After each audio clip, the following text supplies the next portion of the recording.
Hi, I'm Hank Strange, firearms enthusiast and Second Amendment advocate. As a gun owner that's been living with my concealed carry on my hip around the clock, even when I'm home for the last 8 years, I know and understand that it's not enough just to have your concealed weapons permit. You must understand we live in a country built on a legal system. And as good law-abiding citizens, we need to have legal defense for self-defense coverage standing ready. That is why Lola and I joined U.S. Law Shield. U.S. Law Shield's independent program attorneys will represent you in any legal proceeding, criminal or civil. Should you ever need to use a firearm or other legal weapon to protect yourself, your life, or your property, legal defense will be provided for all police investigations, pre-trial proceedings, and both criminal and civil trials. Your membership delivers benefits to you anytime, and especially in an emergency. With no caps on time they spend on your case, no limits on expenses representing you, and no deductibles or co-payments out of your pocket. If you have to use deadly force to defend yourself and your family, you will need thousands of dollars to secure the services of a lawyer. If you're a member of U.S. Law Shield, you will have already paid for a lawyer. All you will need is a phone so you can call your attorney. U.S. Law Shield offers legal defense protection for as low as $10.95 a month. If you wish to sign up, simply go to uslawshield.com or on your smartphone text HANK to 281-603-0105. 281-603-0105. Be sure to use the promo code HANK. By using my promo code, you will receive 2 free months when doing an annual plan, plus the locked-in rate of $10.95 monthly. Thanks for listening. Okay, let me start this off right here as we usually do, reminding you guys to go to hankstrange.com, sign up for our email list over there. Lots of good things to share with you guys. Also, check out U.S. Law Shield. We have a promo code. It's called HANK. That gets you 2 free months for annual plus the locked-in rate of $10.95 a month at U.S. Law Shield. So, you know, you get a good deal. We get a couple of shekels coming in our direction. We're members of U.S. Law Shield. So check that out. I've got a link in the chat here as well as you could get one on hankstrange.com. Big shout out to Tusk Firearms Crypto for sponsoring the show. This is a big show, so I'm gonna save all the other stuff in here and just load everyone up on the screen, and we're gonna jump in and do the opening right now. Welcome back to the Hank. All right, guys, don't forget to hit that subscribe button, smash the thumbs ups, ring the bell, Walter, ring the bell. Someone ring. There we go. Boom. Bells are ringing. We are live. I hope you guys have your big girl panties on. Today, this is episode 818 of the Who Moved Our Freedom podcast. This is the only one this week, so we wanted to make it something very special. We're doing a dagger follow-up. All of your questions are going to be answered. We've got the dudes, some of the dudes from PSA over here on Free For All Monday. They're going to be hanging out with us. We have Chad. Let me see. I'm going to go to Chad so you guys can see. There's Chad. What's up, man? How you doing? Good, good. Glad to see everybody. Yeah, tell the folks out there what you do at PSA. I'm the CEO of the Common State Army. Okay, boom. There you go. Big shot. We've got the big shot here in the house. We also have Steven. What do you do at PSA, Steven? You could have started with me first. That way the big drop was after. So I'm the operations manager and over the Dagger program are all future pistol programs and dealing with R&D from concept to completion. Awesome. There you go. So we've got 2 bigwigs here from PSA joining us as well. Speaking of bigwigs, we've got, there you go. Well, we've got Babyface P also joining us of Babyface P Incorporated. And we've got Walter Keller of Safety Harbor Firearms also joining us. Walter, Babyface, how are you guys? Good. I'm here. Good. Okay. So, they're here. Okay, well, there you go. Don't forget to hit those thumbs ups, guys, and share this if you can. We're going to take questions here. So these guys are going to take questions. We're doing this for 2 hours. You know that, Chad. I know. Yep. Yeah, it's a big deal. We got a CEO here. 2 hours? Yeah, 2 hours. So I gotta call my CEO real quick. Yeah, get yourself a bottle under the table if you need it. We're going to take all questions from folks out there. You guys can share this. Hit the thumbs ups as everyone's coming in here. I know we still have people coming in. So where should I start with this? And Patrick and Babyface, feel free to jump in at any time. I just want to share something. And Babyface? Yeah, Babyface and Walter. Babyface and Walter, sorry. My bad. Doing a bunch of stuff. So on Hank Strange, YouTube/Hank Strange, we have this video up. It's PSA Dagger 9mm, 5,000 plus rounds. I think we got it in. Where did we get that? Where did we get that thing? We got it at a couple of thousand. Maybe, was it 3,000 rounds or something like that? And I think it was 3. I think it was 3,200. Yes, we have. Something like that. How long is this video? This video is 1 hour and 20 minutes that we have on YouTube. Very detailed, every single shot. You guys need to check this out. And the whole thing that's happening here, I'll skip forward a little bit so you all could see this. We can't, YouTube is watching us when we're live, so we can't show handguns and rifles and things like that, except if we're looking at it on video. So we have pictures and things. I'll share stuff from the website and all that from PSA as we go in here. But we put every round through it. Other guys had it before us. Oh, there's a train passing. Don't pay attention. Pay no attention to the train that's going by right now. Oh boy, this is going to be fun. It's like a big, massive train that sounds like going by. It's celebrating the dagger. So we've been doing... Yeah. We've been taking a look at this dagger from... When did you guys announce it at SHOT Show? 2 years ago. It was the last SHOT Show. So what was that, 2019? 19? 18. Yeah, I think so. No, wait, hold on. Yeah. No, it was 2020. 2020. No, it was 2020 was the last one. Yeah, 2021 was the one that was skipped. Yeah. When we did This year was the first one. Yeah. Yeah. So, wait, it was 2019 or 2020? I think it was 2019. 2020. It's been a year since we came out with it. If you remember, it took us 7 months to. Yeah. So. Yeah, and it was all crazy. I think you guys announced 1,500 new items at that SHOT Show. 13. So, lots of cool stuff that I'm sure folks are going to ask us about. But we're going to talk about the dagger because I had folks on the show here. We were talking about it. People said this is never coming out. It's a unicorn. It did come out. It's out there. Are you guys in regular production right now? Yes. Okay. Do we know how many of them are getting produced, or As many parts as we can get a day, and it's all going out. yeah? Are you guys making everything in house now for the whole pistol? Good question. No, we're not making everything in house. Okay. So It wouldn't be viable for us to do something like that. I mean, you have to use other people who's accustomed to making parts for these type of things. So we do the prints, we got the drawings, we let them do it, and then we source those. The majority of it is pretty much outsourced, with the exceptions like the barrels, because we have a barrel manufacturing facility that could do that. Oh, But interesting. I thought the barrel would have been the one thing that you would have outsourced. I didn't realize you guys were making them. That's cool. We make a lot of barrels. If there's one thing that we're good at doing right now is making barrels. We're not good at stamping steel parts. Okay.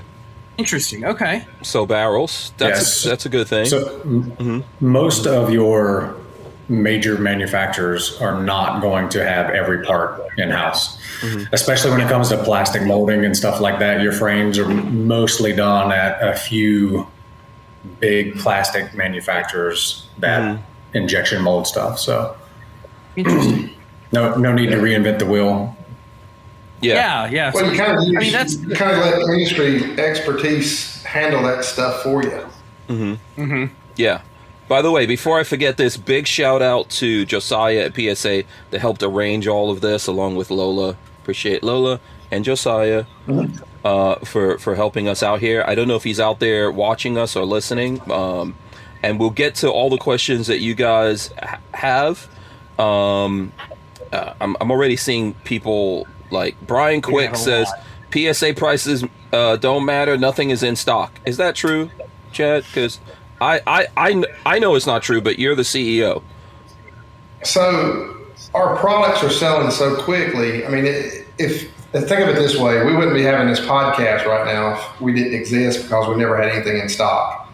I get people's frustrations. There's no doubt about it. But there's certain things, like we're coming off of one of the worst, it's probably the worst hangovers that we've ever had in the industry with the COVID and all the free money that was handed out and everything. So we prospered. And while we prospered, our customers suffered because we couldn't get everything in stock in adequate amount of time. We could have sold everything we could have made, and we wanted to sell everything we could make. We wanted to be able to make and get more, but every machine, every group, every manufacturer that we use, everybody was completely 100% fully staffed up and being utilized. And then at near the mid to end of the COVID pandemic, the staffing become a problem. So we had all the machines, we had all the materials, we had everything on process to go forward, and people started going out with COVID. It caused a backflush. And that's not us using an excuse. I mean, at one point we had almost 50 people out with different illnesses during that period of time. Wow. Whether they were just at home with their family, or they had been exposed, or they had it, or anything. We've had a lot of different struggles during the pandemic. So we do have, it's starting to become more in stock. We're seeing a little bit of a cool off period. I think the industry's had a little bit of a hangover with the COVID situation, and now the customers are starting to have a little bit of a hangover. School's back in. We're going into the summer slump. What we were, our plan was to be in full production on things like the Dagger and, of course, the Jackal during the summer slowdown months, so we'd have new products to entice people to buy. Unfortunately, the Jackal's not a thing. Steven's doing a heck of a job getting the Dagger out there. If you join the PSA handgun group, you'll see more and more every day dropping, more and more people getting them in stock. But we just don't have unlimited capacity to run thousands and thousands and thousands of SKUs and products. We just have to pick and choose based on what materials we have at that point in time. Mm-hmm. Yeah, and let me get, so here's a counterpoint to that from Gorillas and Guns. He says, I've been getting a lot of stuff from PSA here lately, super fast shipping. I think over the last couple of days, you guys have free shipping on stuff. I know there's always this question about availability, so I'll just spend a couple of minutes on it. I think that always happens, right? Especially with the cool things you guys are making. In the beginning, when you're making something cool, you don't make like 1 million of them and then sit around and wait for everyone to buy them. It starts at limited capacity, right? How does that work? Well, we're still we're becoming a major player. We are a major player at this point, I think, but we're still kind of a smaller company. So we can't produce 15,000 guns and wait on some predetermined drop date to ship them all out so everybody's got them. We consider ourselves a hand-to-mouth company. So as we get parts in, we build guns to order and ship them out. And that's a strategy from our standpoint to keep us healthy, because some of these companies in the past that had great success during different parts of the career profile of that company, they'd put 15,000, 20,000 guns in stock. And think if we had that, what if we had 30,000 AR-15 sitting in the back warehouse consuming up space and causing overhead when the summer slump or something happens? We don't operate that way. We build to order. A lot of times the product that you get was built the day before it ships. And that's just been our strategy. It's been our strategy to be able to be nimble and see, Jamin has got an algorithm in his head that's unparalleled to anybody I've ever seen in this industry. He'll watch sales data and he'll change daily what he's building. If pistols are hot, we're building pistols today. If rifles are hot, we're going to build rifles today. Ammo's the thing. We're going to focus on getting more ammo to the back. So it's just the way we operate. I know it's very frustrating to consumers because it's different. SIG and different companies like that, they'll build thousands and thousands of product and keep it in the warehouse before launch so everybody can get it. I think what we do works for us. It's a little bit different. It's like I say, it can be frustrating. But you look at the hype that goes along with what we're doing. I kind of took that market from the manufacturing standpoint and did some of the social media with it. We give daily drop reminders, and we tell people we play little games and things. I mean, we try to make it fun, even though it can be aggravating, just the way we do business. But believe me, if I can get a 10,000 every product in stock so everybody can get it and be happy, I'd do it tomorrow. It's just, that's not the times we live in right now. And I think as we mature, some of that may change. But for the short term, when we have a new product dropped, when we get the parts, we're going to build them and ship them. Yeah. I don't know if people know this, but in my time from looking at the industry, when you look at the distribution model, what I don't like about it is that when cool guns come out, distributors hoard them. No one can get their hands on them. Yep. And see, we don't, this aggravates dealers too. Nobody's even brought this up, but we sometimes hold dealers from getting the new products because we want the consumers to have them. So we'll throttle dealers on certain things like the new AKs or the daggers or whatnot. It frustrates them too, but we would like for the consumer to have as many opportunities to get the product firsthand from us than going out on the black market and being put on Gunbroker and that kind of things. It still happens, but not as frequently as it would be. Yeah. And if you pay attention, as these guys are saying, you can get your hands on stuff. So specifically with the dagger, Walter, how did you get one? Did you have special circumstances that help you get your hand on one? I had no help. It was a Friday. I was going up to your place on a Saturday to shoot put 1,800 rounds through the gun. So I said, "It's for fun. Let me see if any pop up on Friday." So I started watching about 3 o'clock and refreshing and watching and refreshing and then a friend came over and I had to help him load up a truck, one of my military trucks, and I go back inside. It's about 4:20, apropos, about 4:20, and I hit the button and it says it only showed the colored ones out of stock, and I'm like, oh shit. So I hit. Well, I can tell you. I'll tell you the story about when the dagger first came out, and you'll laugh too. And I hit the button, and boom! I had one on my cart. I'd already turned off the screen blocker thing, the ad blocker, which is part of the other story. And I'm an FFL and everything, so boom, boom, boom, boom, and it was done. It was on order. Okay, and I have it right here. So yeah. When they very first came out, we were all waiting. I was gonna buy 2 of them if I could get my paws on it. Because Patrick's like, get one for me. Blah, blah, blah. Yeah, so yeah. So no one was thinking about Hank Strange, but go ahead, it's fine. I came up, I put it in the cart, and my damn ad blocker was on, and it wouldn't let me finish the order. And then by that time it was gone. Boom, and I'm like, son of a. Yeah, and it wasn't PSA's fault per se. It was my damn computer's fault. So, I was ready the next time. But yeah. I just happened onto it on that Friday before we went to go shoot the gun. So yeah. Can you guys tell us how many are getting made every day? Is this I mean, if there's inside stuff that we can't talk about, for sure, tell us. But is there an average number of how many of the daggers in particular are getting made every day? I think someone asked that earlier. It's not a set number. Okay. There are so many different things that we work through daily, but several hundred a day go out. And when we build them, they're gone daily. So sometimes there's a lap over from one day to the next. But whenever they go up, they sell out instantly. Here lately, it's finally been that little bit of a trickle. We're getting more in, so whenever we load them, we have more in stock. So it takes now, instead of 5 minutes or 28 seconds like the first day and crash the website, that's right. Then it went boom. A couple hundred.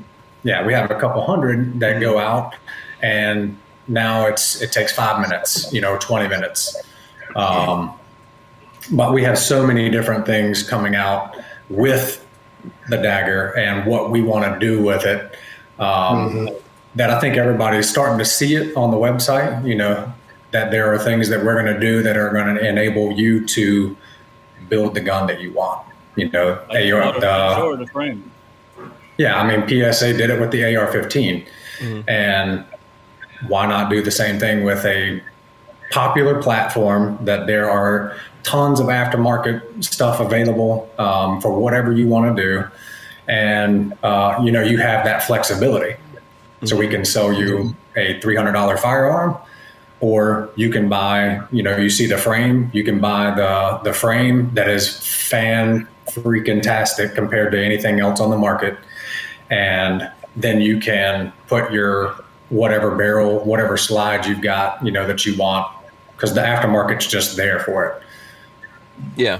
So I think that's, I see that as questions. Gabriel Dominguez says ETA for optics ready PSA dagger. And I would ask about the different versions. I think, go ahead. That's on him. Yeah. Oh. I didn't even know that was, is there like an RMR slide version coming out? Yeah, there's supposed to be. Mm-hmm. Steven? I am in testing right now. Yeah. Okay. So it's coming. Okay. The thing that we do here that, we're bringing in and making sure that we do everything right. There's a reason why there was a delay. We wanted to make sure the gun worked with every type of ammunition, what kind of recoil springs, if we put suppressors on a threaded barrel, if we put lights on the frame, we test thousands, 10s, 20, 30,000 rounds on these things to make sure that everything goes out right. So the same thing with an optics ready version. We're going to test all the different platforms that are cut for us, and we're going to ensure that they work. Okay. So it's not just get it and then sell it. Hey, let's get it cut. These are our first ones off of production machines. Okay, now we have some, and we're testing, and then as soon as we get more ready and my tests are done, it's on the market. And I was going to call you guys amateurs for saying that you shot, 1,800 rounds through a gun. It's like I did 5,000 yesterday. Oh, okay. Flexing on us. First of all, this is apocalypse. Damn it. Yeah, I don't have 10,000 rounds sitting in my back pocket. Yeah. You know how much money we spent on that day? I believe it. Yeah, I believe it. Yeah. Trust me, Patrick was like, are you serious with this? Yeah, when he told me the number, I was like, I don't feel comfortable with this, but I'll do it. Oh, stop it! I'm not an ammo shy person. I do machine guns, so it's like we used to shoot a lot of ammo, like 9mm, grab by the handfuls and load the mag. Back in the good old days. That's yeah. When we were ammo rich. Remember those days? Yeah. Like a year ago. No, when it was 135 1,000 shipped. Yeah. Those days will come back. It's just going to take some time. Yeah. So different. Right now, there's a regular one, and then there's. I think we're getting some different colored like slides. Or the whole gun? Yeah. Are we getting the frames in different colors also? Not yet. Okay, not yet. Eventually, but it's on the way.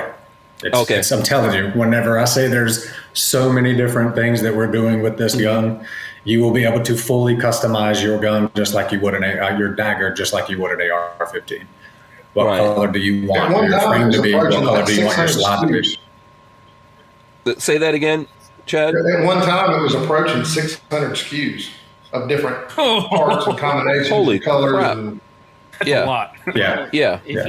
Guess who has to create the SKUs? Yeah, I'm throwing up the website right now. I don't know if you guys can see it or not. You should be seeing it. So on here, you could get the complete guns. You can get dagger parts, I think it says. I got one of those frames coming. Right. So let me see. So what dagger parts are out there right now? I see you can get an unthreaded barrel. Looks like. And those that's all the parts. That's the replacement parts for the entire gun. Oh, okay. And those will work somewhat in another popular brand of firearm, I'm guessing, right? Yeah. There's complete frames. Who? One of us got a complete frame recently. Walter has one coming. Yeah, Walter has one coming. So there's complete frames that are out as well. Let me see. And then complete guns. What's the options here? Right now, those are all out of stock at this point. But you can do notify when in stock, right? And so there you go on that. When I finally ordered mine that day, I sent a text to Patrick and Hank, and Patrick immediately got on, tried to get it, and they were out of stock already. It was gone. Yeah, they were all gone. Yeah. So we've got lots of different things that are going to be coming here with these guns in the future as time is going on here, right? Yep. Yeah. So everyone just needs to, be some patience. There are things that are out there that you can get. Let's see, Fox Bodies for Life. Who's that? It says, shout out to Chad and Steven. Those two are great. Just passed 2,200 rounds and everything is functioning flawlessly. This one. Cool. Yeah, he was. So he was one of the initial adopters, and the elephant in the room would be the walk-in trigger pin issue that we've had with some of the models or some of the daggers. He was one of the first ones that it happened to. And he was absolutely instrumental in helping us along the way. He was a great guy. We talked to him several times. He was very patient. He just wanted to help really for the greater good. But again, he worked with us every step of the way while we were going back and forth with him on getting that situation resolved. Mm-hmm. Yeah, so let's see. We heavily R&D'd his gun. Oh, okay. So let's see what other questions. Lola says, if you guys have questions, throw them in the chat, and Patrick and Walter try to help me keep an eye on that, and we'll get to some of those. Lola says, folks are calling the dagger the $300 Glock. She says, cheapest Glock, etc. What was the initial idea behind the dagger? And I'm sure some legal... You mean the initial idea of what Jamin's vision was? Yeah, what was the vision here? And by the way, you got to explain to folks who Jamin is. For some people may not know. So Jamin's the owner of JJE, which is the parent company of Palmetto State Armory. He moved up to the JJE cloud. Now he manages 6 or 7 companies, and then I moved into the Palmetto State Armory role. So Jamin's the primary owner for this large umbrella. But his vision was to have an inexpensive striker-fired pistol that everybody could afford, just like his vision was with the AR-15. He wanted to have a decent, really nice option out in the market that was within that $300 price range, so people of any financial status could get them. And it turned out, I mean, to be honest with you, my opinion, when I first heard about it, I kind of just paused for a second because it's kind of been done before, right? The ones that have been done before are very, very, very expensive. I'm not a huge Glock guy to begin with. I wasn't a big fan of the platform. I carried one when I was in law enforcement, that kind of thing. But striker-fired pistols have their place, and I think once the initial design came out and you put it in your hand and you felt it, it was something that is not it's not common in the industry. I can go through every handgun as a competitive shooter. I've shot just about every handgun you could think of. And to be honest with you, the one that we came up with when it made has completely changed my opinion of polymer striker-fired pistols. And that's what he was hoping for. He was hoping to have the best polymer striker-fired pistol that you could get that was affordable for common ownership. Was it part of the plan to make it compatible with, let's say Glock parts? I mean, let's just, I don't know whether that's like taboo. It is. Yeah, I mean, it is. Well, because there's people who like venture into this and they make everything proprietary. So can I talk on that just a little bit? So coming from another manufacturer that builds mostly proprietary stuff for several years, there comes a point where everybody goes, well, do we need to make a proprietary sight that now you have to go and buy this proprietary thing? Because guess what that leads to? Now I've got to work with all the aftermarket manufacturers to create a sight for us, a striker for us, a trigger for us. And it's like, well, that's more work on our part.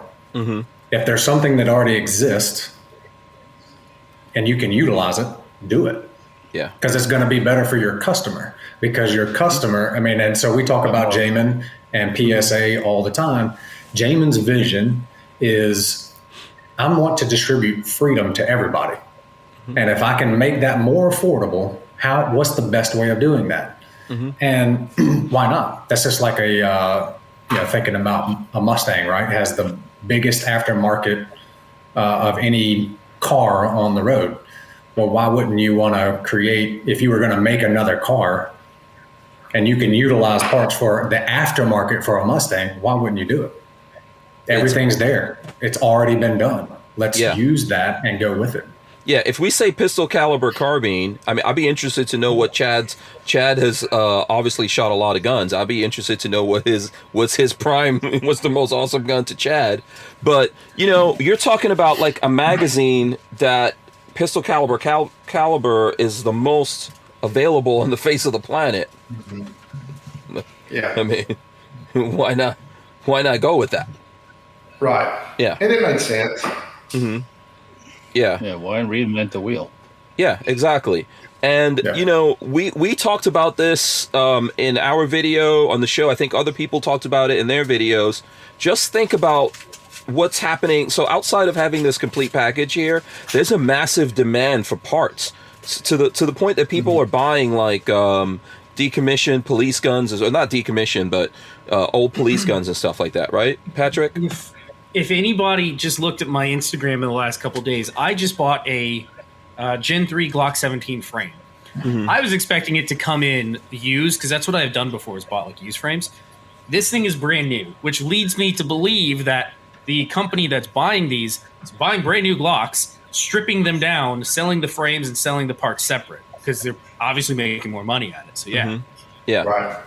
With all the 3D printing going on, we were talking about, I think, with the 3D printing, Polymer 80 guns that are out there, there's not enough parts for the guns, and people are, you can't build a complete gun for less than you can buy this gun for. I think Walt. Oh God, no. Yeah. We're selling a lot of the parts now. I mean, once we put the parts up last week, we started every day selling the small parts. People and people like me, I have extra parts in my range bag or whatever. We don't know what people are doing with them, but I assume that they're building some Polymer 80 kits with the parts, and they're also keeping parts handy in their bag. They're cheap enough, replacing a striker every 2,000 or 3,000 rounds, 4,000 rounds. If you can afford it, do it. Yeah. Yeah. Walter or Patrick, I'll give you guys a chance to jump in here if you've got questions from people out there or comments that you want to make. It's just funny to me that the parts now for a Glock, sorry, Walter, the parts now for Glocks are worth more than the Glocks. That's just crazy. Yeah, it's amusing. That's what I'll just say. I'll use that term. It's amusing. Yeah. Well, it's because people are building their own stuff. They want to make their own stuff. So, which is amazing. It's America. No, it's not amazing. It's always been like that. People have always made their own stuff. Look at the AR-15. The AR-15 is your make it your own stuff gun. No two people like the same stuff on an AR-15. Everybody's got to have their little touch and their little this, their little that. You can't do that with an AK. I mean, I'm quite honest. You can do it a little bit, but you can't change the barrel in an afternoon. You can't do this. You can't. It's for the average person. It's just it's not available. That's what makes it. So I noticed that the dagger box, the hole in the dagger box is a little longer than the barrel. So that means a full size gun is coming. Correct? Yeah. Go ahead. Whoever's going to take this wink, one. You can wink or just shake your head. No, tell us. Hey, listen, whenever I say there's going to be so many different things that happen with this gun, there are so many different things that are going to happen with this gun. So you can read into the box size all you want. I'm smart. Why make one box when you can put two guns in one box or three guns in one box, right? Or 4 or 5. Right, or 6 or 7. Eventually, I want to do a lead star, like a competition ready gun. That'll happen during the Swagger Dagger experiment. Wow. So Yeah, what price point can you guys tell us what price point you're thinking? Because if this is like a 3 to 350, imagine getting like what's the price point, guys, of one of those real sexy race Glocks out there? What are we looking at? Very expensive.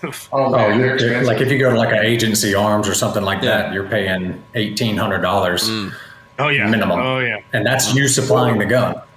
Right. And see, when we first initially had the issues with the dagger way back when, there's a guy there I got to give a shout out to because he helped us tremendously. His name's John Nagel.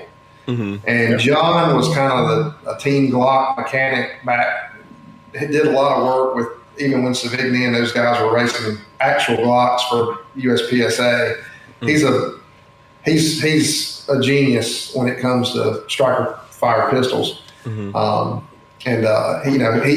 He did a lot helping us. And his guns, when he was building them back 15 years ago, his was north of $2,000. I mean, some of them. Wow. So if you get a real worked over Glock, my first race Glock when I tried to get into open shooting was about $2,300 all in. Yeah. Once you get to that level, there's some things that's got to change, parts and configurations, whatnot. So that's why we would do it under a Leadstar name. We'd move it over into that brand of products because it is going to be a little bit more pricey. Like the Leadstar stuff, they'll have one person who assembles it start to finishes, and then the QC person that goes through it and double checks behind them.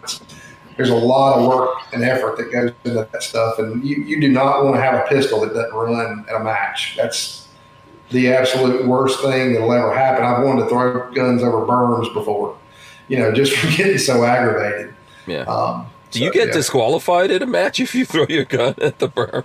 I don't know. I think so. It's probably a disqualification. It sounds a lot like golf. You ever seen a golfer get mad and break his clubs? They get in trouble for that too. They do. Only emotion. Oh, you can't throw your clubs in golf. No. Oh, you must be very stoic. Yeah. Oh, it's supposed to be professional. I've seen magazines get thrown, but I've never seen anybody throw a gun. Yeah, who's the John McEnroe of the 2-gun, 3-gun world? Let's find out. I threw one recently, I think. Yeah, and if anyone's listening, so Leadstar, which Leadstar right now is making some high-end like race, I think, carbines and your like pistol caliber carbines and regular AR style guns, but lightweight, really great finishes and stuff like that, right? So so you're going to be doing other things through Leadstar. For example, you're talking about this race Glock.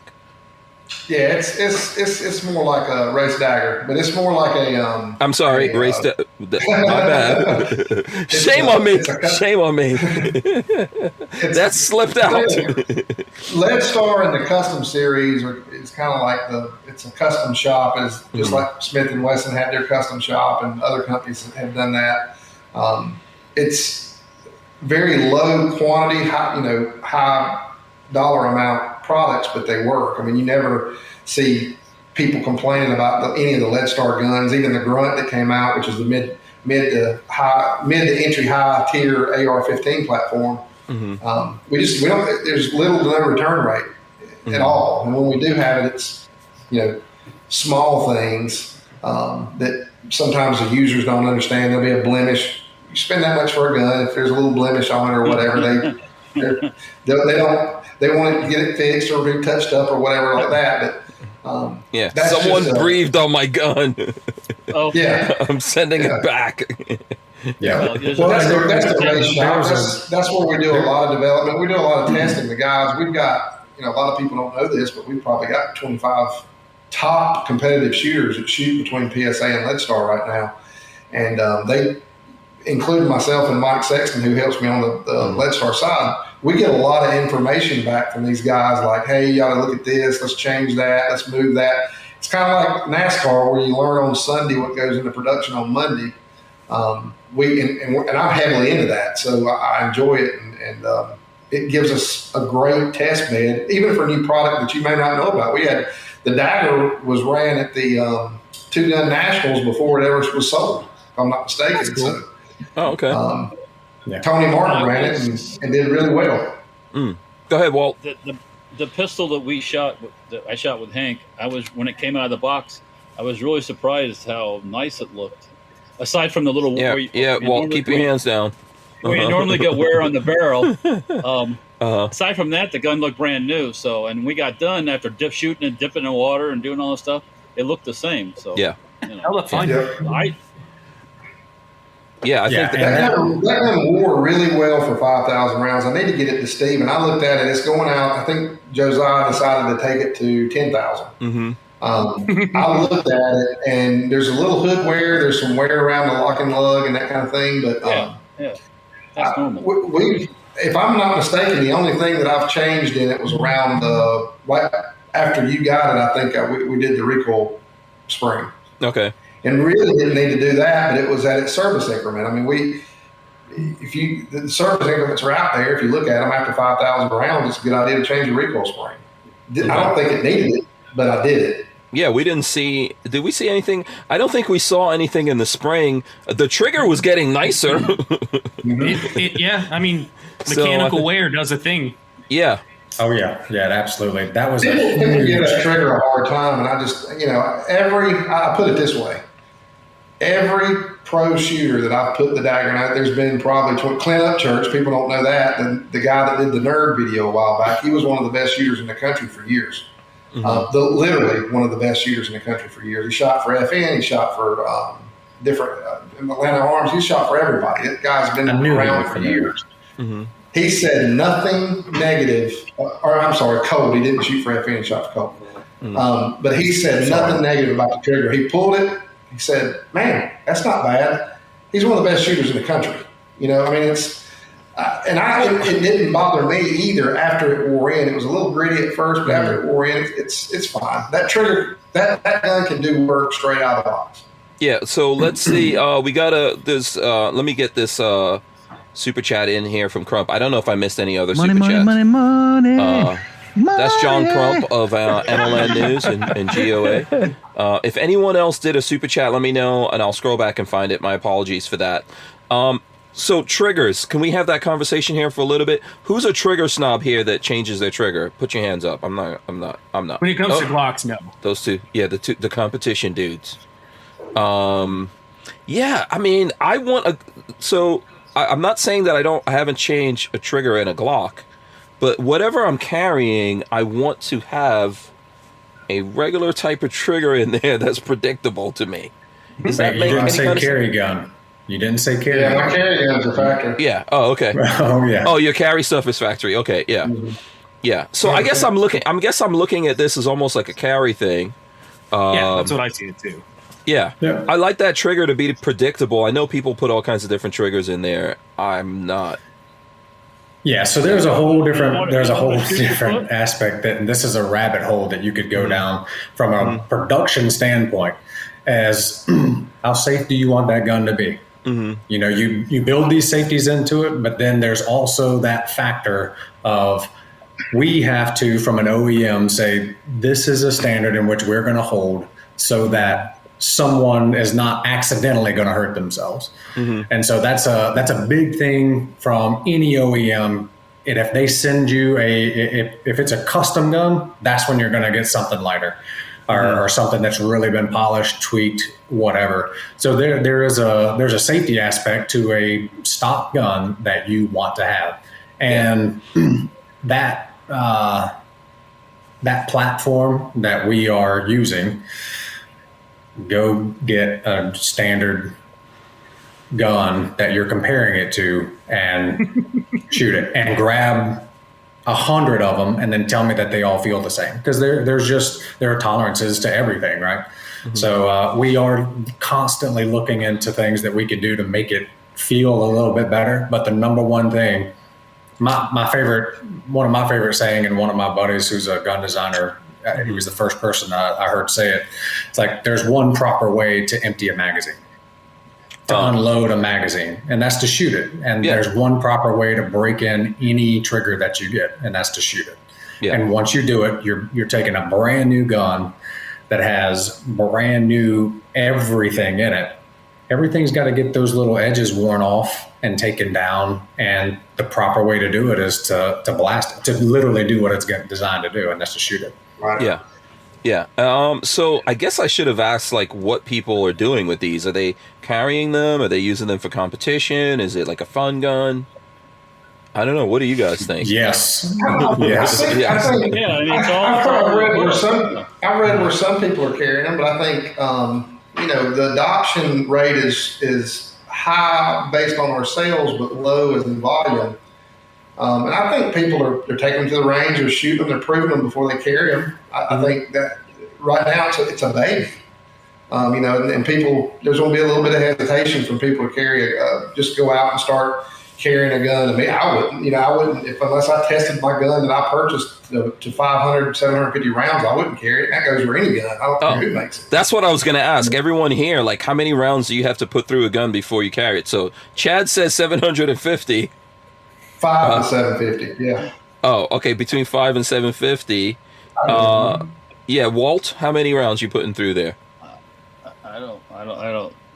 The one I carry, I have not put 500 rounds through it.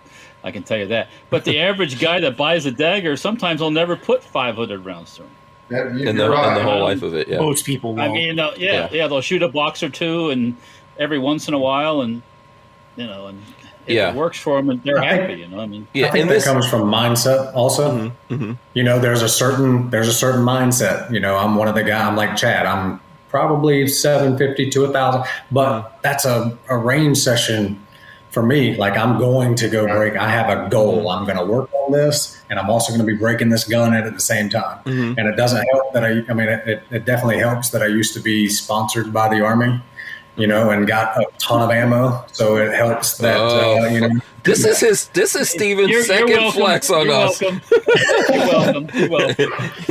Jeez. So you have those guys that are going to really test their equipment, because that mentality is, I'm going to turn this on, and if I ever have to use it, I want to make sure it works. So and I kind of do that, 750 rounds or something like that, and then I'm going to test at least 2 or 3 magazines of the duty ammo that I'm going to carry with it, because every gun, it doesn't matter, two guns off of a line, are going to react different with different ammo. So you want to check that and make sure there's no intricacies that your gun has different than another.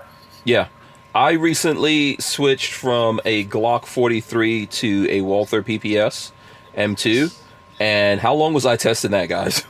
For a long time. A long time before I actually switched over. We went through all kinds of different ammo and wanted to know how this runs, that runs, in there, all kinds of stuff. So I think, if you carry all the time, I would agree with Chad and everyone else. You're going to put some things through there. Although what Walter says is true too. There's folks out there, you get it, you put a couple of boxes through it. I would say make sure you put exactly what you're going to carry in that gun. You put a couple of boxes through that gun before you... Well, there'll be a lot of them too that never leave the safe. I mean, it's lots. I have friends that have guns and they collect guns and they've never even shot them. I mean, it's just that kind of got it because I want mentality or whatever. I don't have a gun in this house that I don't think I've beat to almost near death. And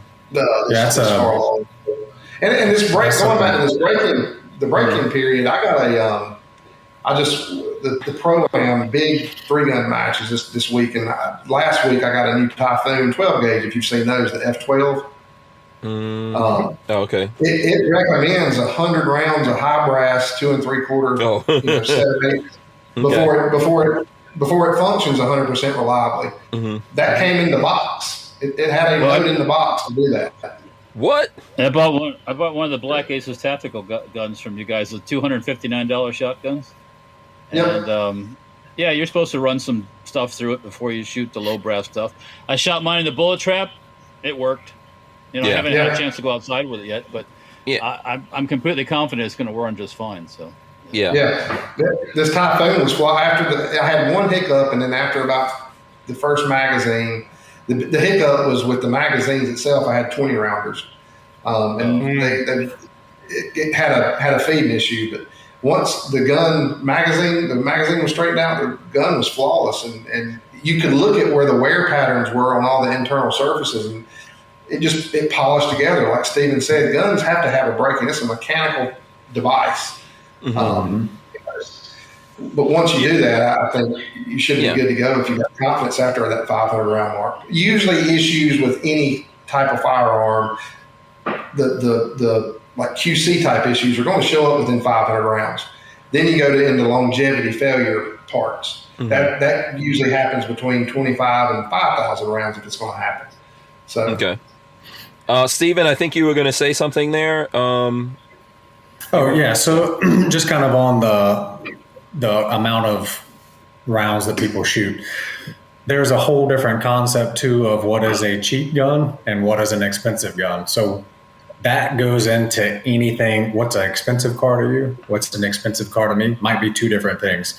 So a $300 gun is not just a $300 gun to everybody. You know, that might be their safe gun. That might be their safe queen gun.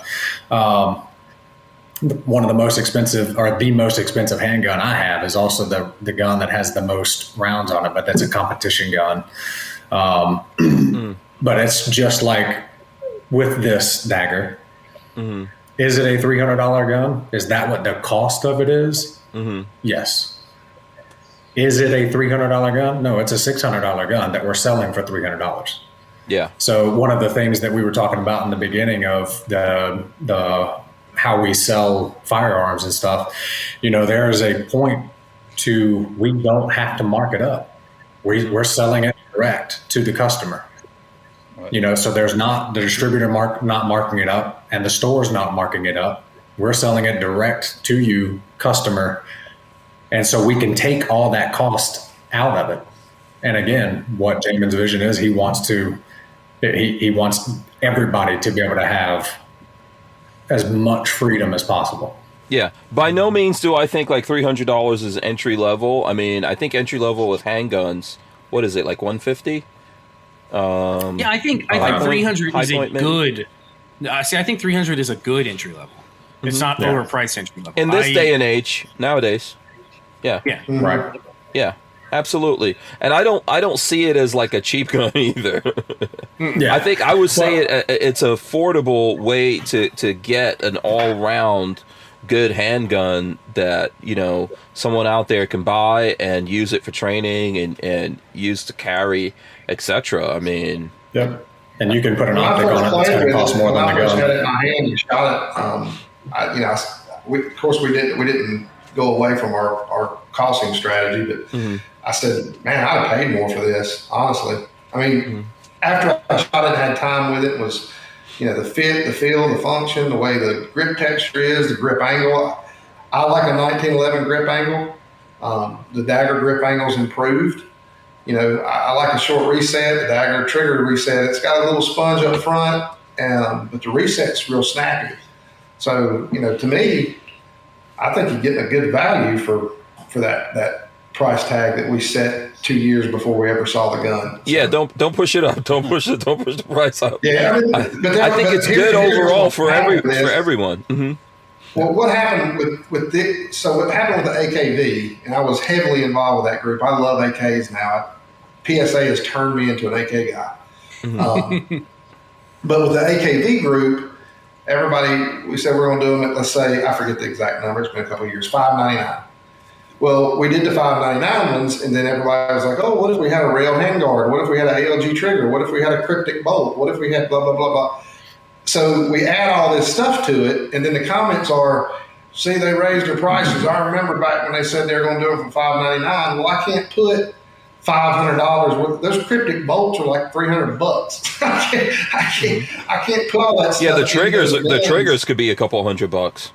Well, we've got great pricing on the triggers, but yes, it can be $100. You know, but I don't think we charge maybe $65 for the ALG upgrades, and people lost their minds because we weren't sticking to the original price. You can't stick to that original price. You know, I mean, when you start adding new stuff on it, that's what will happen with the dagger. I'm starting to see it now. We did the Cerakote. That was an idea that Steven had together. I had together. You mean we sent them all and had to pay a little bit more, and They weren't happy about it. Yeah, what's that, Walt? So, I was going to say, you don't mean I don't get the custom dagger for $300? and that's what it's going to happen. I'm already prepping myself for it. Yeah. So, and I'll chime in on that too. Like, so 2 years ago, PSA labeled the price on this gun.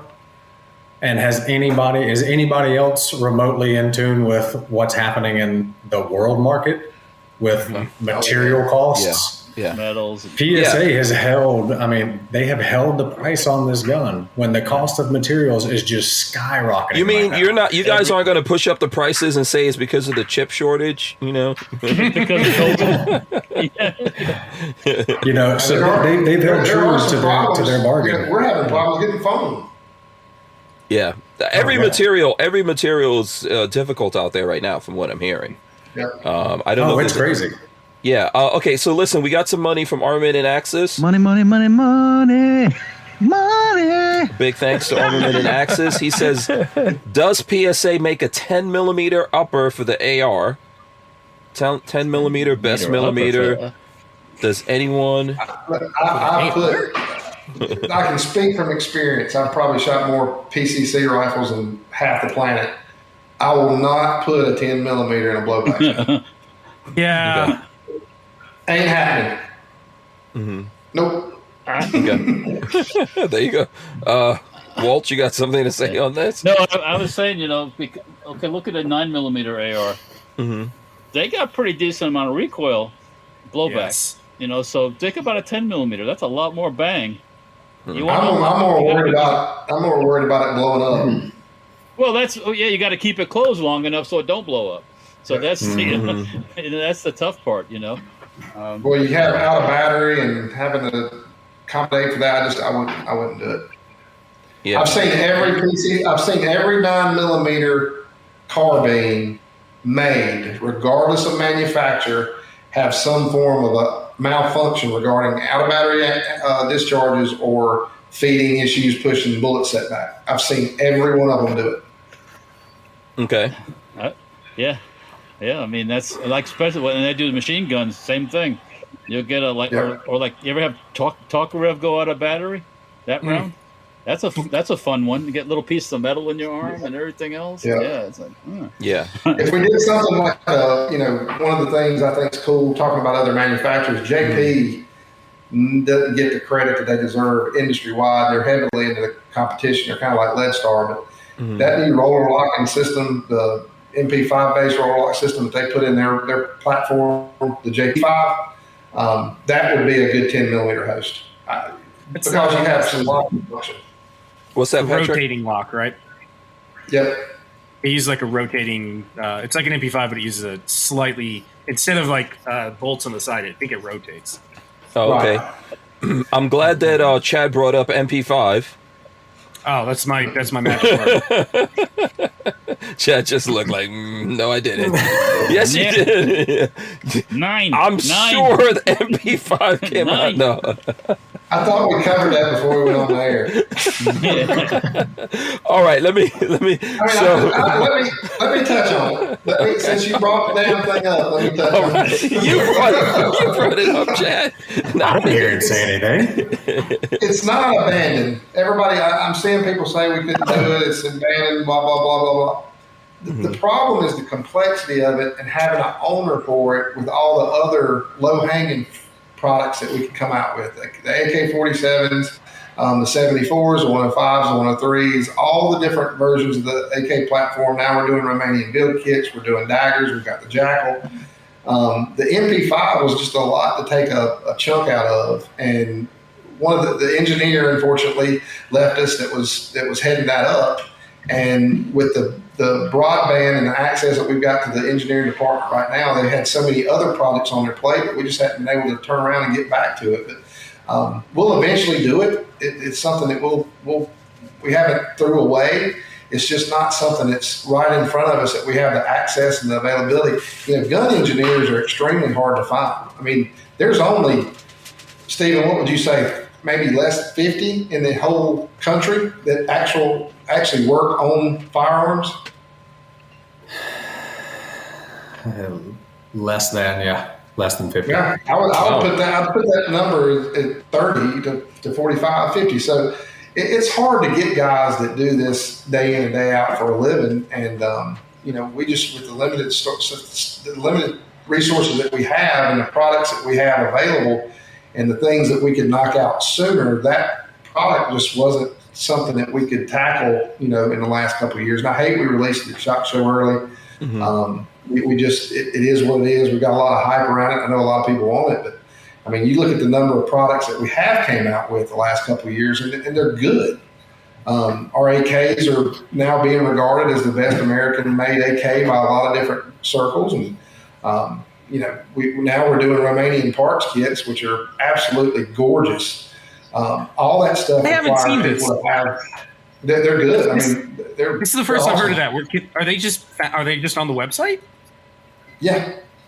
I have not heard of that, but I will be looking later because I've been looking to build a Kyber Pass style gun. So I might. So I've got Tula parts kit builds on the website, and they'll have FN barrels and PSA receivers. Patrick is going online right now. I am not going online. Oh, he's not. Okay, you're not going online. Okay, so just to stick to the MP5 for a second, because I have gotten a lot of people saying to me, "Oh, I've heard rumors that PSA is dropping the MP5 altogether." You're saying flatly, it's not dropped. It's just a little bit back burner. It's not dropped. It's something we don't have the resources. We tackled it. Then the first person that tackled it, he's no longer with us. And then the owner of Lead Star, he was working on it. He's no longer with us. So I mean, we just didn't have somebody that could pick up the pieces and move forward with that product line because we had so many other things in the works. We've released 15 AKs since we talked about that gun, and then the dagger, and we're also. I don't know if you've noticed, there's a lot of gun guys heavily, people who shoot and are part of the industry coming into PSA right now. And, we didn't release the dagger.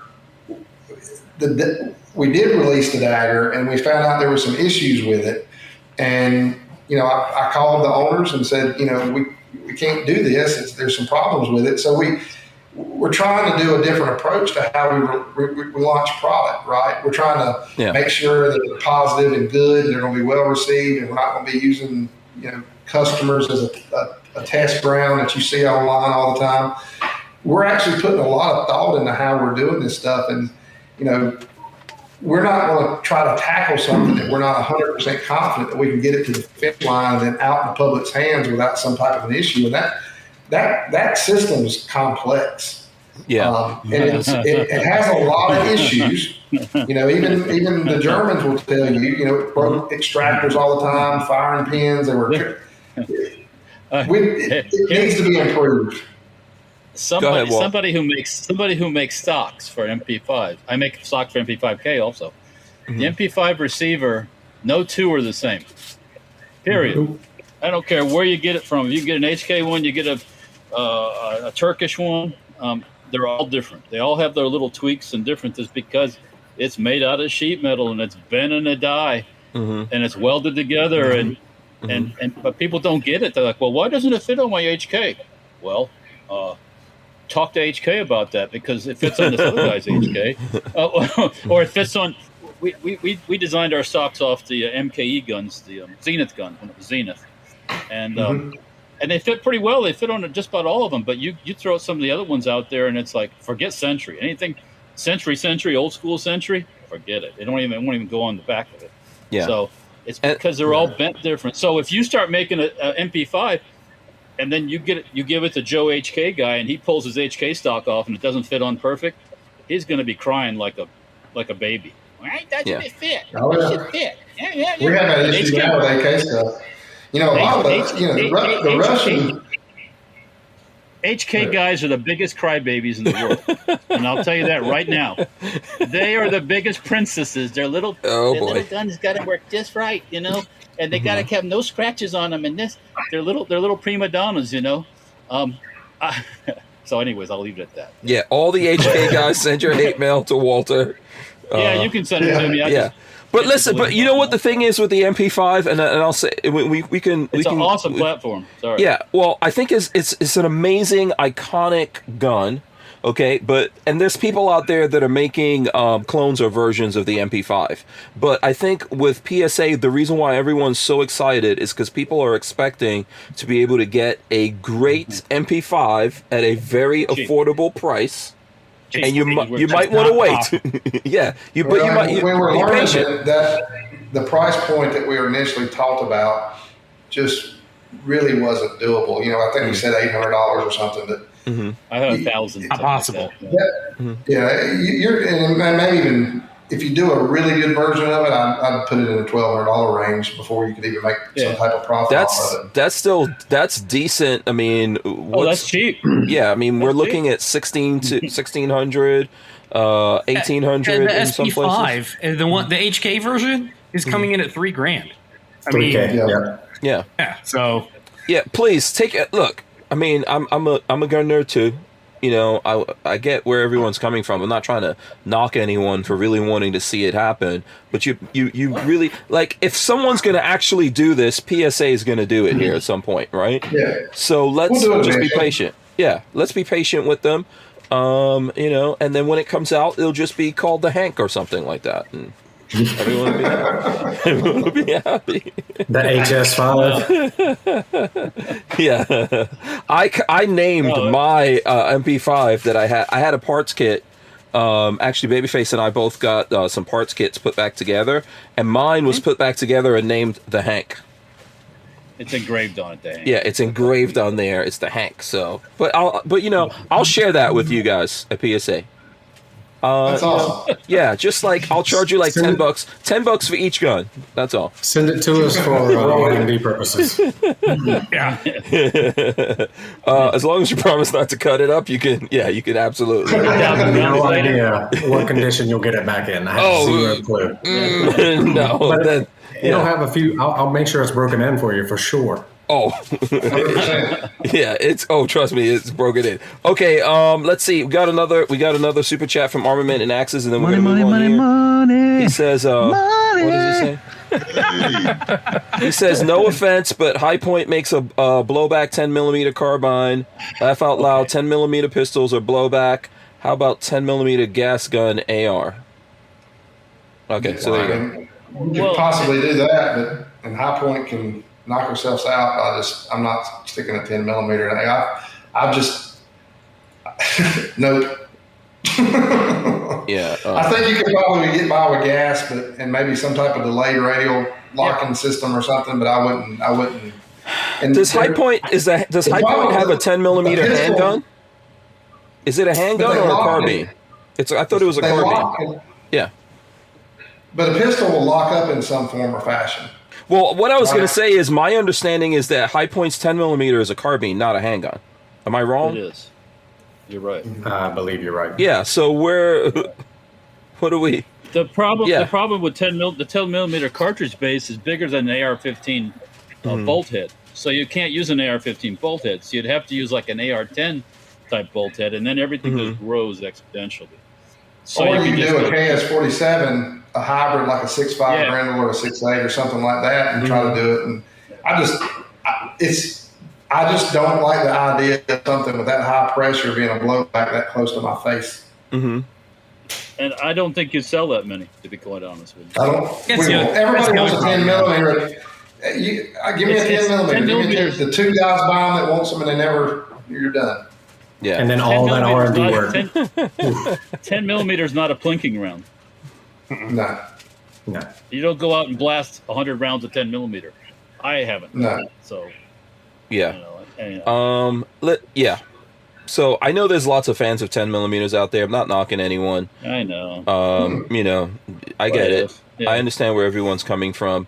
On that one. Okay, let's move on here. Motorboater a little while back says, just got here. Any updates on the Jackal? Since we're in the update category this is not Dagger. We're going to get back to Dagger stuff here. Any updates on the Jackal? At the sawmill, I shot one at the sawmill. I know that was a pre-production prototype. We learned a lot from that Jackal. Okay. When we got it out there, it went through about 500 rounds. We brought it back in. They laid it on my desk. We studied it, and we've got some more work to do. Okay. There's things that you wouldn't have seen that we've seen just from being who we are. And that product's like the Dagger. We're not going to release it until we know for sure it's going to be straight. There was some premature wear on patterns and that kind of thing that we need to work through, but nothing major. I would love to be able to release that thing around SHOT Show next year.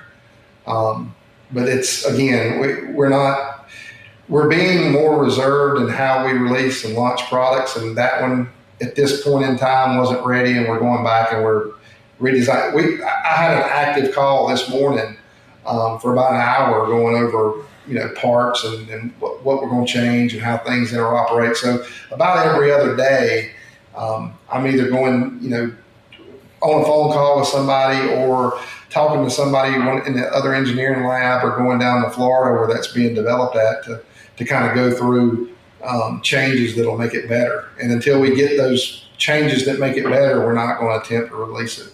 Okay. I mean, I definitely know someone in Florida that would be very happy to help you guys. Test out that Jackal. It was a very viable product. You shot it. I mean, a lot of people shot it. I was very excited. I was actually more excited. So I'm not trying to knock the Dagger. I think the Dagger is fantastic, and I'm glad to see it out here. I was most excited at that SHOT Show about the Jackal. Yep. It feels good. I mean, for what it is, it's a soft shooting gun, man. I think it will be a absolute success whenever we launch it. But what we saw and what we observed during that kind of like another torture test that we had with you guys, there was just some parts in there that we were like, maybe we need to improve upon them before we put them into main production. That upper's a little unique to us. It's a very new product. It's not like you're copying an AR-15 or something like that. That's a proprietary. That will be somewhat of a proprietary gun for us, and we've got to get that right. Yeah, and I think guns in that category. Correct me if I'm wrong here. Well, I'm hearing a little bit of feedback here. I don't know if that's me. From somebody. Yeah, guns in that category. Correct me if I'm wrong, Walter. Are typically coming in at like $2,000. Those. What can we say is in that category? What is the SIG? What's the name of the? You have one of the SIG guns like that, I think. Rattler. Yeah, the Rattler, I think. And then there's the BRN by the BRN 180. I think is somewhere in that range. Those are expensive guns. Refresh my memory. The Dagger is kind of AR 180 based. No, Jackal. The Jackal. Yeah, the Jackal. I'm sorry. Yeah. It has that same type of gas system or operating system, if I'm not mistaken. Piston. Okay. Mm-hmm. Right. So, okay. All right. Yeah. It all depends, I mean, once again, here you go. Here, do you get your gun with fancy optics? Do you like iron sights? Do you get no sights? Do you folding stock, fixed stock? Where does it fall in there? I mean, it's well, this you'll be able to put whatever stock you want on it, right? Right, yeah, exactly, correct. Yeah, and you can get a small package where if you look at, for example, what SIG and other people, not trying to knock anything out there, but I like to see those really cool, exciting guns that are out there come down to a more affordable level where more of us can get them. As Chad was saying, that this is like the mission plan for Jamin, right? That these cool guns that are out there, everyone in America can get their hands on them. Some of this takes time for us to actually develop one that's reliable. Yeah. To do it. So. And that gun fed. I mean, if you stood any time near our booth, it was the number one. That gathering's going to be huge again next year. But our booth was probably the most busy the entire time.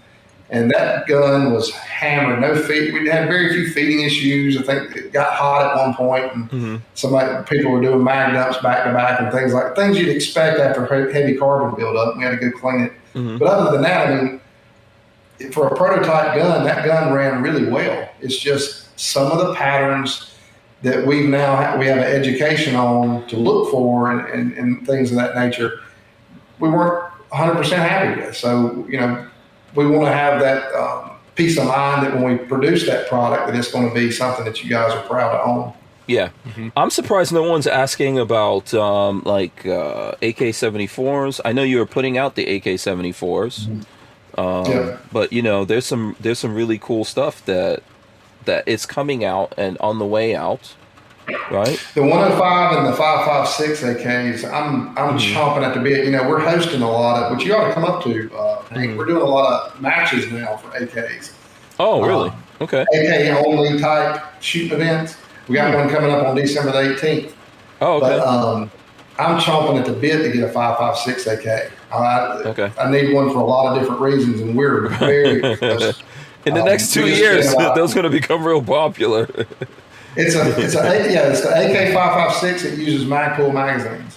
Oh, interesting. I would AR magazines. Okay, I would like to see a crank. Right now, Babyface has a crank. Hey, that was a big. You just glossed over some. Big, the Magpul magazines. Yeah, go ahead. It uses PMags, is what you're saying. Yes, it uses PMags. That's a big. That's not something you just gloss over, Hank. That's a big deal. True. Okay. Because 5.56, he spent a lot of time on that to make it. We didn't want it to be like a clunky adapter, so he and his brother designed one. It's sexy looking. I can't. I'm so excited for that. I want one so bad. Who designed this? Colton and Cody. Oh, okay. Colton Sons. You met him. Yeah. Big burly guy with big beard. Right. Yes.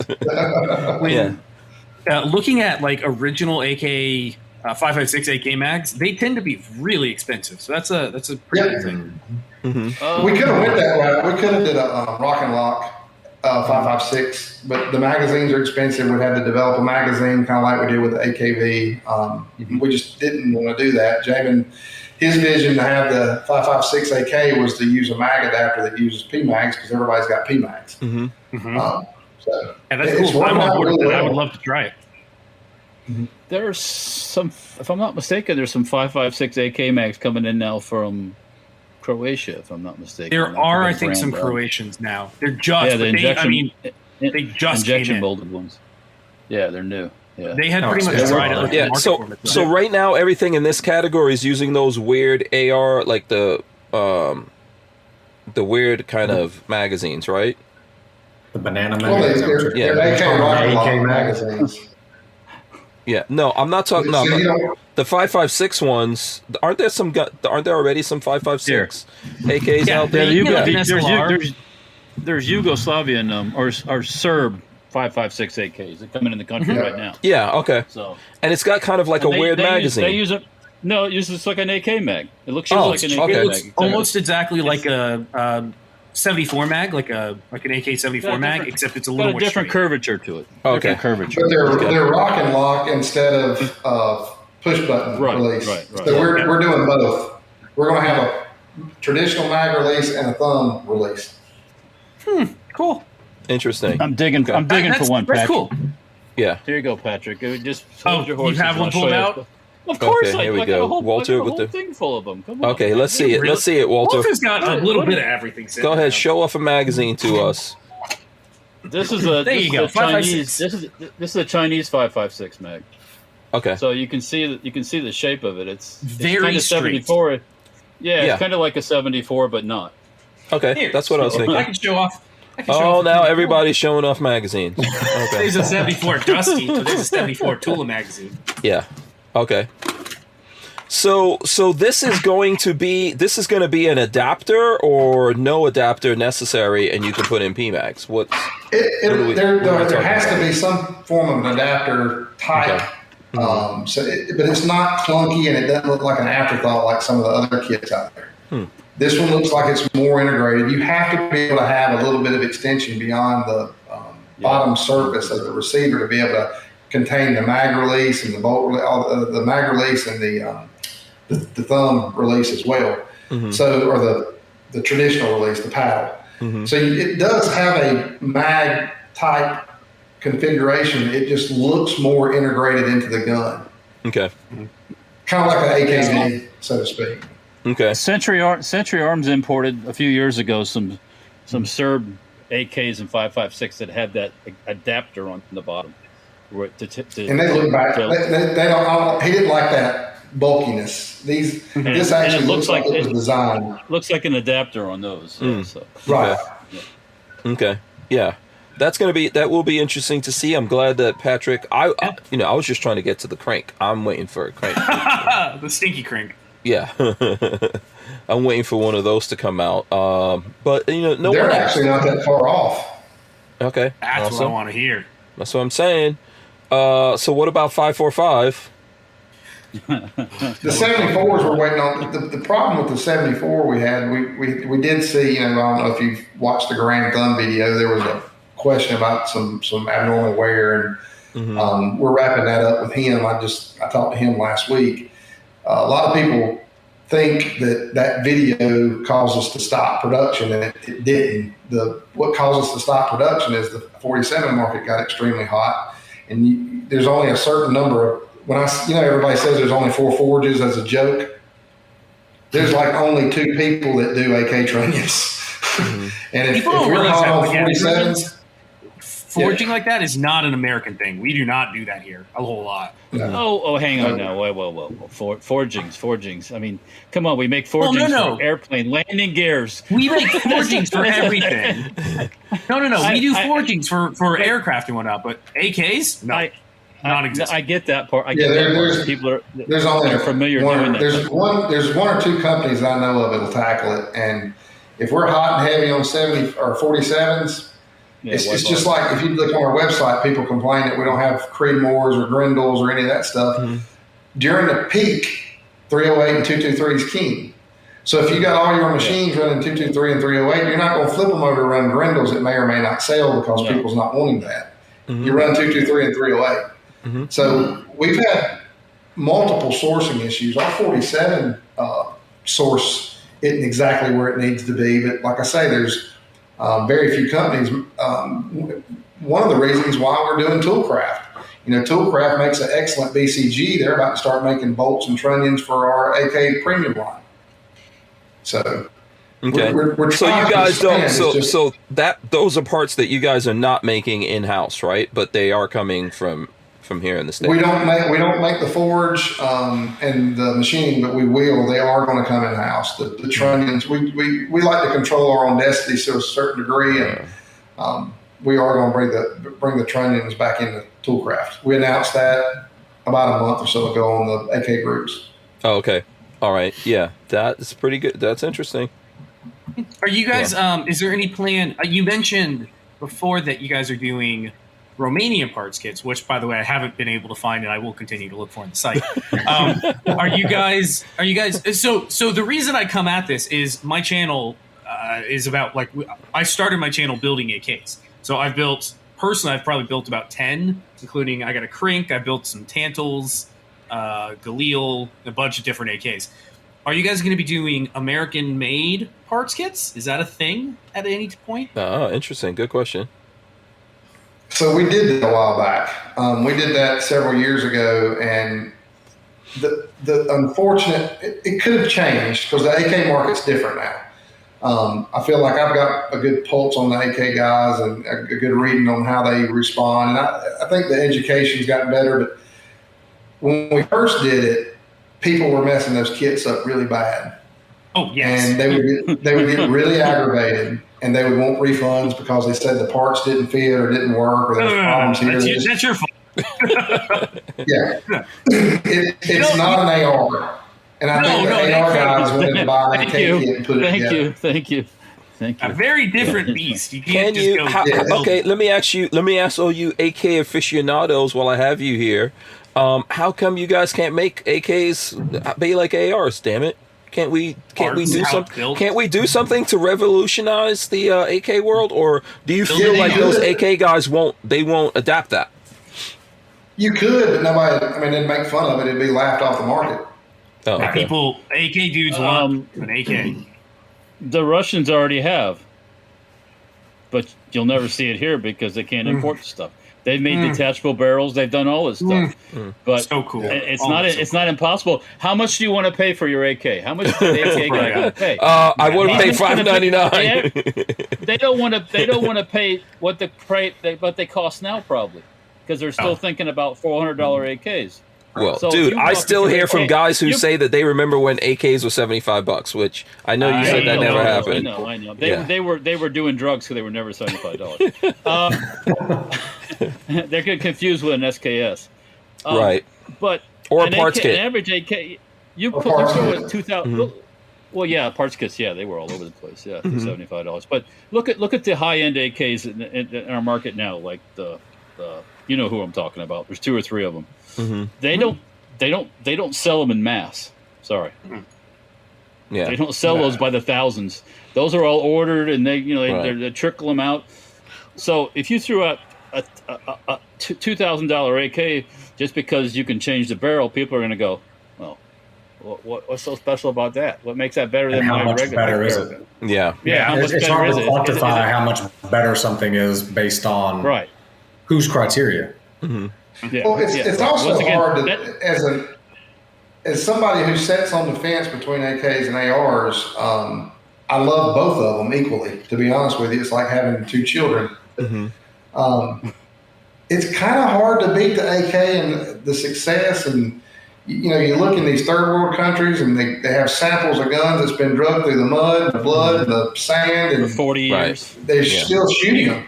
Yeah. Well, for people out there that. For guys out there and that I challenge, owned an AK, I challenge anybody. Go ahead. I challenge anybody to find a AR M16 that came out of Central America, that came out of Vietnam, that still runs. Yeah, Sorry. yeah.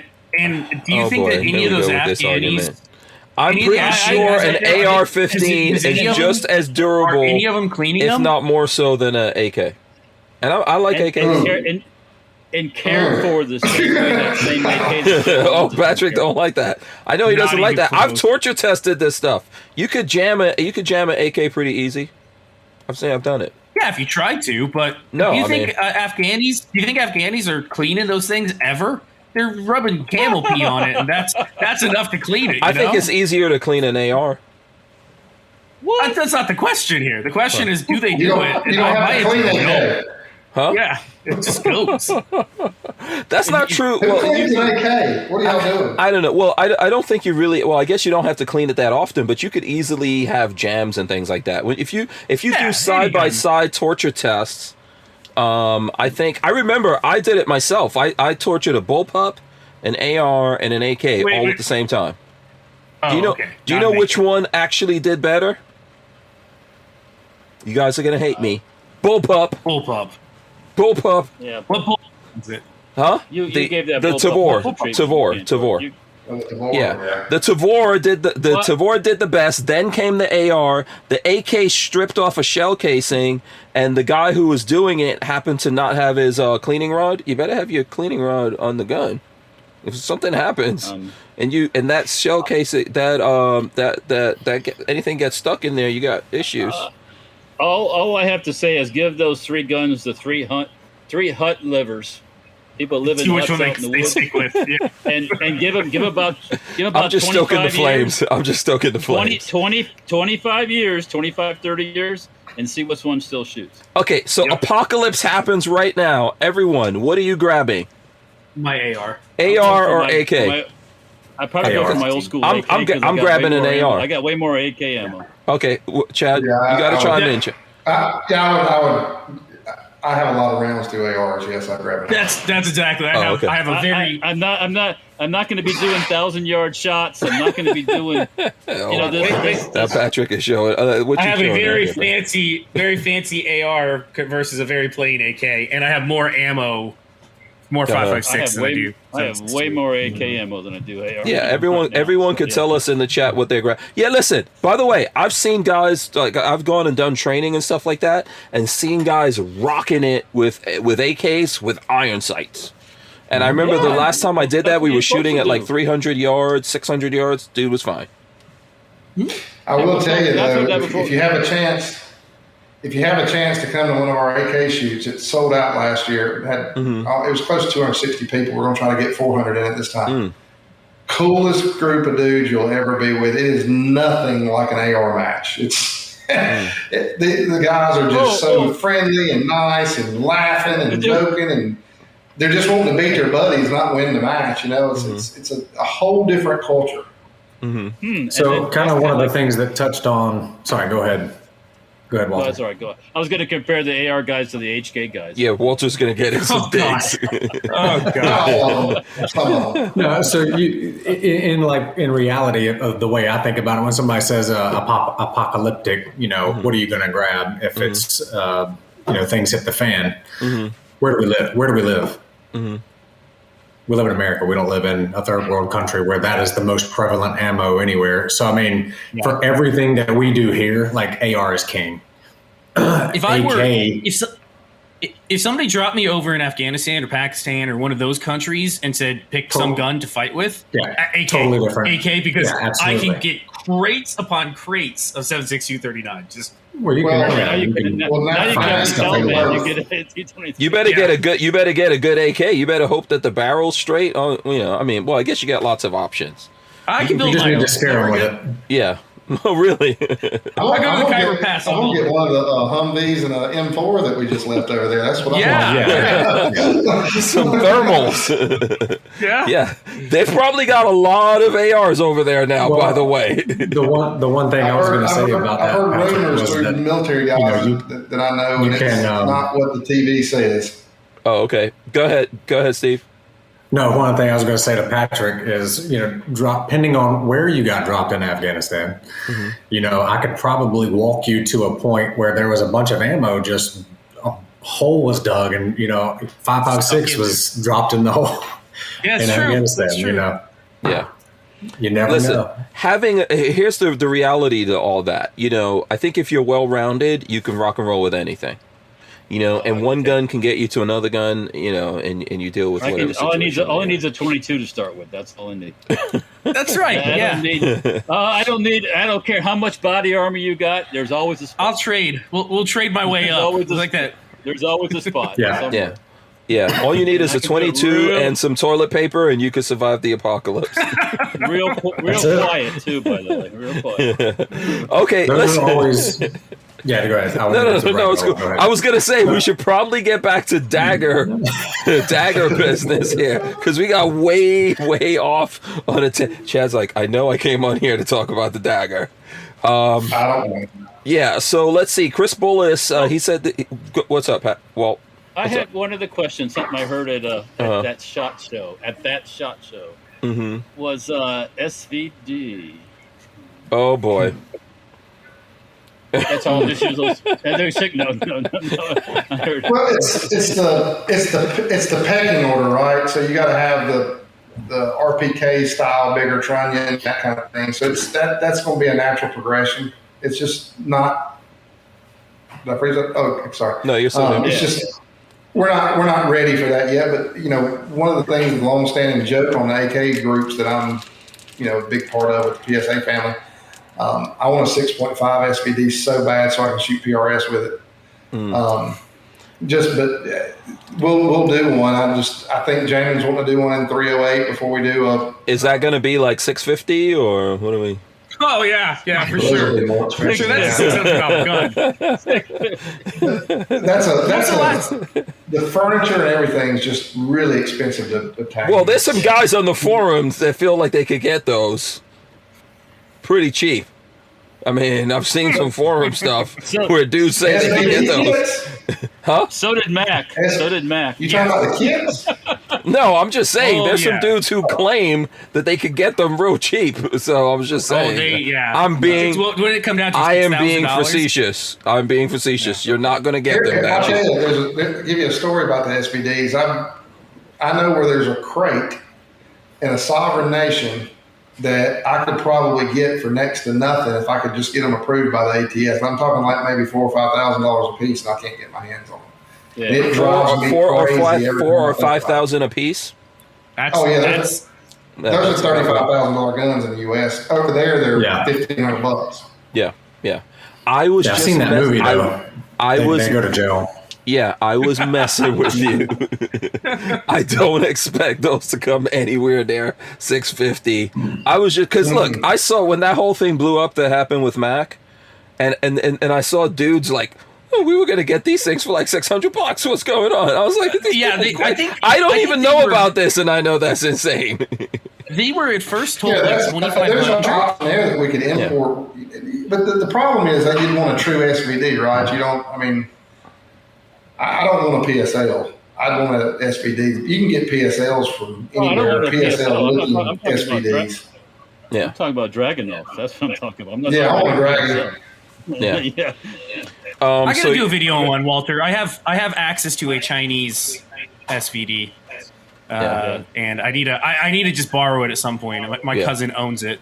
I'm curious where Chad is talking about, and how can we get like some kind of boat or something to sail over? Man, trust me, if I could get them into this country, they'd be here. The stories. I just wonder. Let's go ahead. Go ahead. This. I have a friend who does do a lot of importing and stuff. There's no shortage of cool stuff overseas. You can't get it in, right?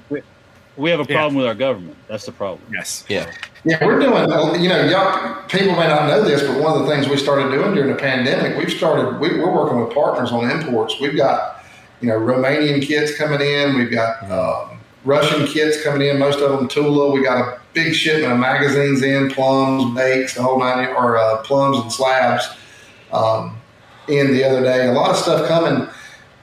We got a lot of Tula coming. I'm surprised that nobody's brought up the whole Russian ammo. I was going to get to I was going to bring up the ammo thing when we were talking about 545. Are you guys still getting a bunch of ammo coming in? I know some of these things you can go on for a couple of years. There's a lot of misconception about what the government did. What they did specifically with ammo is just say they weren't going to approve any new permits. There's permits out there that are 50 million. I know a couple that are 50 million deep, but it just takes time to get it here. So there's always going to be demand. I think we're going to be somewhat okay now. I see the long-term effect, if we don't get it straightened out, could be pretty bad for us. But, just taking a relaxed stance on it and paying what current rates are is going to keep the prices down and keep the boats coming in. A lot of these people, they'll buy 50,000 rounds and shoot 200 a year, just because they don't think they're going to get it anymore. And I don't necessarily think that's the case as of today. Okay. We've got some on the water. We've got more coming in. We've got open permits. I heard through the grapevine of another importer that there was a permit approved that had been outstanding. It was approved after the date. So, I see I think they were trying to make a point when they did that, but I don't think we're in dire straits at this very moment with that ammo specifically. And I think eventually somebody in the U.S. that's got the power to do it's going to start making that ammo and make it available pretty cheap for people so that we can go on a podcast and talk later about it. Yeah, so is it somebody that we know? Is it someone that we know very well? 545. Maybe. Yeah. The mic just cut out. I don't know what happened. Oh. Well, I mean, 545 is a thing. So do you guys have 545 at PSA? It's the hardest to get right now because it's a limited group of people that buys it. 223 9mm. It's kind of like 54R. When the people who wants it can't find it because there's not a lot imported, so it makes it look like a bigger problem than it actually is. The truth of the matter is, when I send a boat over the water to bring ammo here, you can only put, I think there's 2 containers per shipment because of safety concerns for the shipping companies. Mm-hmm. Each one of those holds about 1,000,002 rounds. So you get 2 million a shipment every 2 to 3, 4 weeks based on, current climate and then shipping, transit and all that. So what do you put on the boat? Do you put 2 million rounds of 7.62 or do you put 54R? Yeah, of course. This makes sense. You put the stuff on that's already sold before the container even gets here. That's things that nobody thinks about. Yeah. Well, I mean, I think 545 not selling well, because I'm going to assume that's the one thing I'm worried more about 5545 than 762. But 545 is the unit. It has us very small. You think about the number of people in this country that has 74s. It's not that popular. It wasn't that popular. And it's not heavily, people's not running out to buy a 545 like they do 7.62 9mm 223. They'll buy it. Even when you talk about militarily 545, Bulgaria and Russia are the only ones still using it. I think everybody went back to 7.62 39. So even in the military side of things, it's not that popular. Yeah. Right. Kiyaski says, make bigger containers, problem solved. Yeah, okay. I think it's a limit of how many you can have in the container. I think there's a certain amount. I don't know all those details, but I know it's limited. And okay. Tell me if this is out of bounds, but I know that there's been some. Yeah, I know. The answer's going to be yes. Yeah, Chad, I can tell Chad's looking at me. So there's some acquisitions that were made lately, right? There's the whole Freedom Group thing that all got. You guys got a piece of that breakup. Anything that we're going to see out of that come in, like with PSA ammo, etc. Walter had his hand up, Chad. No, I'm deliberately ignoring. Okay, I'm deliberately ignoring Walter. Oh God! Nothing's off the table with any of that stuff right now. Right. We look at every avenue that we could go into. Jamin looks at every avenue he can go into. I can tell you, I'm reviving Storm Lake. We got that through an acquisition. We're going to start doing, through the Remington ordeal. Okay. AAC suppressors are coming back. Okay. For sure. There's already a ammo line or whatever the sports wire release on that, a couple weeks ago. Okay. We've had H&R. H&R was one of the first actual military roll marks on M16s at the time. H&Rs they're cool. Yeah. I have one. Yeah. Single barrel shotguns. Single barrel shotguns. Come on. Yeah. Very few people know that they made guns for the military. So we're going to bring that one back. I mean, there's some cool things we're doing with them. But if I can put in a request, and I hope somebody else has said this already.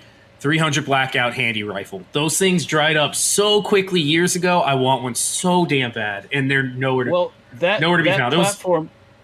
That platform is so versatile. You can go. You can do all calibers on that thing. Yeah. Yes. Yeah.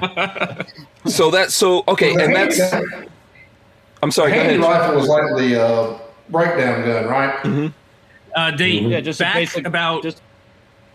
Back about 8 or 10 years ago, H&R did a partnership with AAC where they did a run of AAC marked 300 blackout handy rifles. Holy, if you want to talk about the quietest 300 blackout, put a can on the end of that. Oh my God, they are stupid quiet.